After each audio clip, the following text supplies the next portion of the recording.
Hi everyone, Dr. Z here to discuss another health topic. Today we'll be focusing on a condition I mentioned previously known as SIBO, which stands for Small Intestinal Bacterial Overgrowth. In my last blog, I talked a lot about fiber and its benefits, but also mentioned that certain people may find themselves unable to tolerate many high fiber foods. So what is SIBO? SIBO, as the name implies, is a condition in which an overgrowth of bacteria accumulates within the small intestine. Now you may be thinking, but don't I want good bacteria? Haven't I been told over and over that my microbiome is of the utmost importance? The answer to that is yes, but it is possible to have too many bacteria.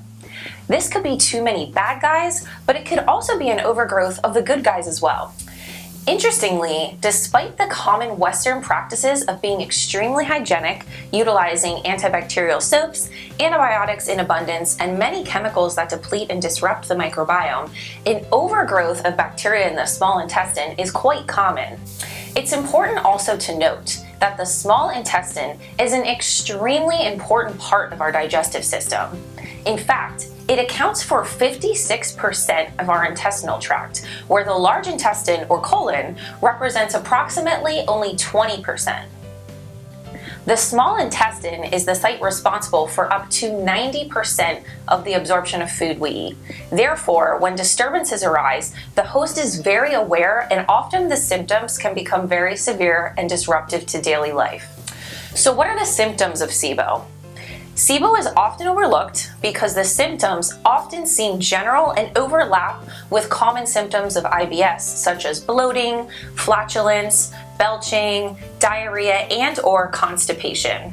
Currently, SIBO is also being broken down into further subtypes known as hydrogen dominant, methane dominant, and hydrogen sulfide dominant. These subtypes represent the different gases being produced by the overgrown microbes as they ferment the food we eat. Often, individuals with SIBO have tried many over-the-counter products, as well as medications for IBS, but continue to feel like their stomach is sensitive and highly reactive to many foods. Further, individuals may find themselves extremely sensitive to prebiotics or probiotic foods, which are typically the foods we would think are healthy for us. Ultimately, they are, but for the time being, feeding the overgrown microbes is not what we want to do. As I stated earlier, fiber may not be for everyone because our microbes love it. These odd reactions are clues that the true problem has not been taken care of, and a SIBO investigation may be warranted. So who is at risk for SIBO? The elderly population is commonly affected due to a decrease in stomach acid and pancreatic enzyme deficiencies. This causes food not to be broken down efficiently, thus putting more stress on the small intestine. Individuals who experience a stomach bug or gastroenteritis tend to be affected as well. They often explain that ever since their illness, their digestive system has never been the same, and they struggle to eat even healthy foods again. This is commonly a reason why younger individuals end up with SIBO. Thyroid disorders, both hypothyroid and hyperthyroid states, are associated with SIBO as well. It's unclear which came first, the chicken or the egg in this scenario. However, in hypothyroidism, the motility of the intestine can slow down, which can promote a bacterial overgrowth.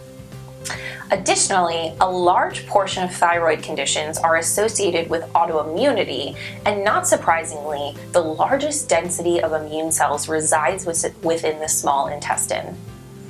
It is not uncommon to see a case of SIBO being cleared up and simultaneously improving thyroid parameters as well.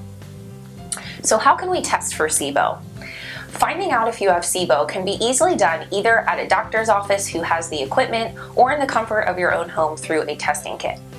One of the main tests is called a lactulose breath test, which is used to identify the gas or gases being produced by the fermenting bacteria in the small intestine. Now, what can you do if you have SIBO? Whether you think you may have SIBO or already know you have it, please know that there are many effective options for treating SIBO and maintaining remission from symptoms. Conventional approaches may utilize one or more antibiotics, as well as considering medications to help increase or decrease motility and soften the stool. Naturopathic treatment goals are often similar, but strongly stress the importance of dietary adherence to a SIBO-specific diet, which aims to starve off the overgrown bacteria.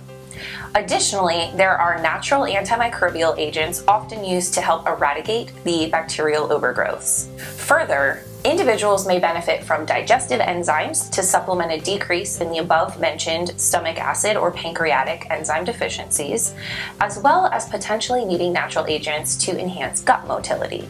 To conclude, people of all ages can have SIBO, and for many different reasons. There are also various symptoms that many would chalk up to IBS. However, if you are struggling after many trials and errors with some of the symptoms listed above, SIBO is worth consideration. I hope today's health tips were helpful to you. Until next time, be well.